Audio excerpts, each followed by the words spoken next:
నమస్తే అండి. Welcome to Dharani talkies.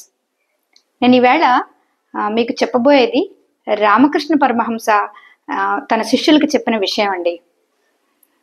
వారికి ఆయన ఏం చెప్పారంటే, మనం అస్తమానం గృహస్థ మార్గంలో ఉన్నవాళ్ళు కుటుంబ బాధ్యతల మధ్యలో ఉంటాం కదా, అలాంటప్పుడు ఏ విధంగా పరమాత్మకి దగ్గరగా ఉండాలి, ఏం చేస్తే మనం పరమాత్మ దగ్గరగా ఉండగలం. అప్పుడు వారు చెప్పారట, మీరు మీ భార్య బిడ్డల్ని, తల్లిదండ్రుల్ని అందరినీ కూడా మీకు చాలా దగ్గర వారు మీకు ప్రాణ సమానులైన వారిగా ప్రేమించండి, భావించండి, ఆదరించండి. దాంతోపాటు ఇంకొకటి కూడా చేయాలి.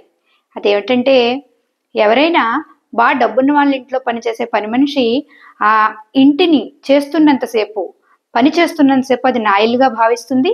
కానీ తన మనసులో తనది సాయంత్రం అయ్యేసరికి వేరే ఇంటికి వెళ్ళాలని ఎలా భావిస్తుందో అలాగే అమ్మాయి అక్కడ ఆ యజమాని యొక్క పిల్లల్ని ఆడించేటప్పుడు, లాలించేటప్పుడు తన పిల్లల్లాగే పిలుచుకుంటూ నా బిడ్డ తన బిడ్డలాగే భావించి అన్నం పెడుతుంది. కానీ అమ్మాయికి తెలుసు వారు తన కన్నబిడ్డలు కాదు అని. అదేవిధంగా మీరు భగవంతుడి కోసం, భగవంతుడిని తెలుసుకోవటం కోసం సృష్టించబడ్డారు.